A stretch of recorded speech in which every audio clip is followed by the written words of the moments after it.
कि हमें तो अपनों ने लूटा, गैरों में कहाँ दम था, मेरी कश्ती वहां डूबी जहां पानी कम था। हेलो एवरीवन, मैं शिवम स्वरूप आप सभी का स्वागत करता हूं आपके अपने यूट्यूब चैनल ऑडिवेंट क्लासेस पर। दोस्तों, आज हम एक अनोखे टॉपिक की बात कर रहे हैं, जिस टॉपिक का नाम है संस्कृत। आज हम संस्कृत विषय के बारे में बहुत कुछ जानेंगे और जानेंगे कि संस्कृत विषय हम लोग को क्यों पढ़ना चाहिए और संस्कृत विषय में ऐसी क्या खास बात है जो मैं यह वीडियो बनाया हूं। तो आइए इस वीडियो को आप अंत तक देखिएगा और समझिएगा कि इस वीडियो में मैं आपको क्या समझाना चाह रहा हूं। दोस्तों, इस वीडियो में मैं आपको संस्कृत विषय के बारे में बताऊंगा कि संस्कृत विषय को हम लोग को क्यों पढ़ना चाहिए और संस्कृत विषय पढ़ने से हम लोग को क्या बेनिफिट मिलेगा। इस वीडियो में मैं आप लोग को एक संस्कृत का बहुत ही अनोखा और बहुत ही महत्वपूर्ण श्लोक भी बताऊंगा और जो कि बहुत ही इंपॉर्टेंट है आप लोग के लिए, और उसको समझिएगा। अगर समझ गए तो बहुत ही आप लोग को फायदेमंद रहेगा। और यह श्लोक मैं अपने स्कूल के टाइम में याद किया था, अपने स्कूल के टाइम में पढ़ा था, जो कि मुझे अभी भी याद है और मैं आप लोग के साथ जरूर भी शेयर करूंगा। और मैं आशा करता हूं कि अगर वीडियो आपको अच्छा लगेगा तो अपने दोस्तों के साथ जरूर शेयर कीजिएगा और मेरे चैनल पे अगर नए आए हैं तो सब्सक्राइब भी चैनल को कर दीजिएगा, ठीक है। तो आइए इस वीडियो की शुरुआत करते हैं। इससे पहले मैं आप लोग को बता देना चाहता हूँ, संस्कृत हमारे देश की सबसे प्राचीन भाषा है और यह एक भाषा ही नहीं, हमारे देश की धरोहर है, हमारे देश की संस्कृति है। दोस्तों, संस्कृत हमारे देश की सबसे प्राचीन भाषा है। हमारे देश की ही नहीं, यह पूरे विश्व की सबसे प्राचीन भाषा है संस्कृत। और माना गया है कि संस्कृत भाषा 5000 साल पहले से ही चली आ रही है। और हम लोग हिंदू धर्म में तो मानता है कि देवता लोग भी संस्कृत भाषा में ही बातचीत करते थे और संस्कृत भाषा का ही यूज करते थे।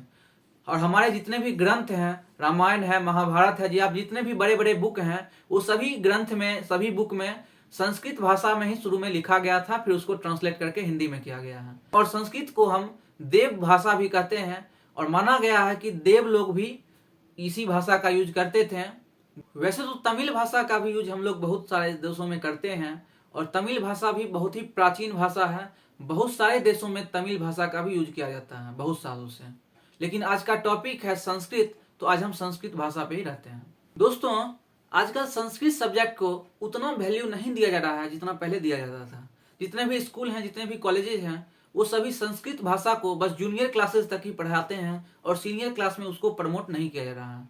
मैं खुद इंग्लिश मीडियम का स्टूडेंट रहा हूँ और मैं खुद सीबीएसई बोर्ड से पढ़ा हूँ और मुझे पता है कि संस्कृत भाषा हम लोग क्लास 8 तक ही पढ़े थे। 9-10 में मेरे सिलेबस में नहीं था संस्कृत सब्जेक्ट, क्योंकि और मैं जब 8 क्लास में था उसी समय मैं एक श्लोक याद किया था संस्कृत का, जो कि इस वीडियो में मैं आप लोग को सुनाऊंगा और उसका अर्थ भी समझाऊंगा कि उसका क्या मतलब है।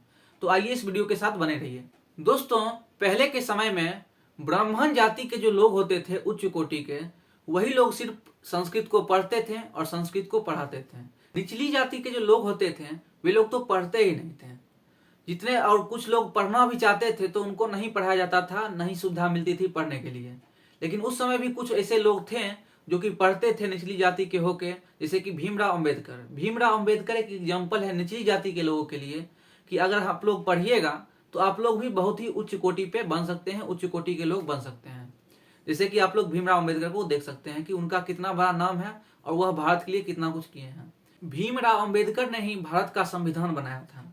इसलिए मैं निचली जाति के लोगों से भी रिक्वेस्ट करना चाहूंगा कि अगर आप लोग भी पढ़िएगा तो आप लोग भी बहुत उच्च कोटि के बन सकते हैं और बहुत काम कर सकते हैं। और अभी का समय पूरा बदल चुका है। निचली जाति के लोगों को तो और सरकार प्रोत्साहन देती है, प्रोत्साहन राशि प्राप्त करवाती है और बहुत ही प्रोत्साहन मिलता है उन लोग को पढ़ने के लिए। इसलिए पढ़िए और देश का नाम आगे कीजिए और आगे बढ़िए। दोस्तों, मुझे सरकार से भी एक रिक्वेस्ट करना है कि जब सरकार सब सब्जेक्ट को पढ़ाती है तो संस्कृत सब्जेक्ट को पीछे क्यों रखती है। संस्कृत सब्जेक्ट को भी पढ़ाना चाहिए और संस्कृत सब्जेक्ट को भी बढ़ावा देना चाहिए, क्योंकि संस्कृत सब्जेक्ट हम लोग जानते हैं जैसे कि स्कूल में, कॉलेजेस में संस्कृत सब्जेक्ट को बहुत ही कम मान्यता दिया गया है, बहुत ऑप्शनल कर दिया गया है। संस्कृत पढ़िए या नहीं पढ़िए, वो आपकी मर्जी पे। लेकिन ऐसा नहीं होना चाहिए। ऐसा होना चाहिए कि कंपलसरी कर दिया जाए संस्कृत सब्जेक्ट को भी पढ़ना चाहिए। और जैसा कि मैं इस वीडियो में आप लोग को बताया था कि मैं अपने स्कूल के टाइम का एक श्लोक, संस्कृत का एक अनोखा श्लोक जो कि बहुत ही महत्वपूर्ण है आप लोग के लिए, वो श्लोक को मैं बताऊंगा और उसका मतलब भी समझाऊंगा कि उसका क्या अर्थ होता है। इससे पहले मैं बता देना चाहता हूं कि जब मैं क्लास 8 में पढ़ता था और मेरी जब 8 की फाइनल एग्जाम होने वाला था फाइनल, तो उस समय हमको पता था कि यह संस्कृत सब्जेक्ट हम लोग लास्ट टाइम पढ़ रहे हैं संस्कृत, क्योंकि क्लास 9 से तो मेरे सिलेबस में था ही नहीं संस्कृत। इसलिए मैं संस्कृत का जब फाइनल एग्जाम होने वाला था तो क्लास 8 के लास्ट टाइम में मैं वह श्लोक को याद किया था, क्योंकि बहुत ही अच्छा हमको लगा था श्लोक। तो आइए मैं उस श्लोक को आप लोग के साथ शेयर करता हूँ। तो आइए सुनते हैं। ये सान विद्या न तपो न दानम, ज्ञानम न शीलम न गुणो न धर्म, ते मृत्यु लोके भूमि भार भूतः मनुष्य रूपेण मृगाश्रंति। दोस्तों यह श्लोक बहुत ही महत्वपूर्ण है। आइए इसका मैं मतलब समझाता हूं आपको। ये सान विद्या न तपो न दानम, वैसा मनुष्य जिसके पास विद्या नहीं है, जो न तप करता है न किसी को दान देता है। ये सान विद्या न तपो न दानम, ज्ञानम न शीलम, जो न ज्ञान, जिसके पास न ज्ञान है न शीलता है। ज्ञानम न शीलम न गुणो न धर्म, जिसके पास न कोई गुण है न वह कोई धर्म को मानता है। किसी भी धर्म को जो नहीं मानता है, जिसके पास कोई गुण नहीं है, जो शीलता है किसी के पास, न तप करता है जिसके पास ज्ञान नहीं है, जो न दान करता है, जिसके पास धर्म नहीं है, कोई धर्म को नहीं मानता है, वैसा मनुष्य के बारे में आइए आगे देखते हैं क्या कहता है कवि। ते मृत्यु लोके भूमि भारभूत, मृत्यु लोक यहाँ पे पृथ्वी को कहा गया है। तो वैसे मनुष्य पृथ्वी लोक पे भूमि के भार के समान है। ते मृत्यु लोके भूमि भारभूतः मनुष्य रूपेण मृगाश्रंति, मनुष्य के रूप में मृग के समान, हिरण के समान यहाँ पे भ्रमण करते हैं।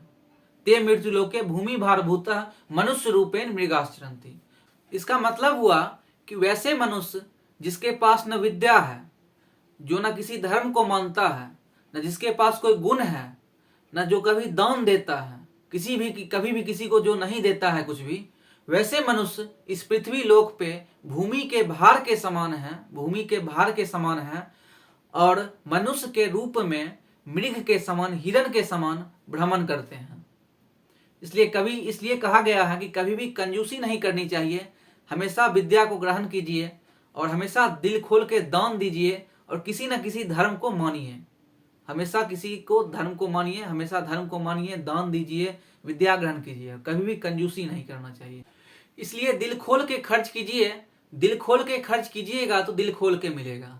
इसलिए कहा गया है कि हमें तो अपनों ने लूटा, गैरों में कहाँ दम था, मेरी कश्ती वहां डूबी जहां पानी कम था। इसलिए कहा गया है अपनी कश्ती को बचाए रखिए और दिल खोल के खर्च कीजिए। तो आइए इस वीडियो की मैं समाप्ति करता हूं और मैं आशा करता हूं कि वीडियो आप लोग को अच्छा लगा होगा। इसलिए दोस्तों बड़ा दिल दिखाते हुए अपने इस भाई का चैनल को सब्सक्राइब कर दीजिएगा और मेरे चैनल को सब्सक्राइब करने के बाद अपने जितने भी दोस्त हैं उन सभी दोस्तों के साथ शेयर कीजिएगा और उनको भी कहिएगा सब्सक्राइब कर देने के लिए। ठीक है दोस्तों, thank you for watching this video. Thank you.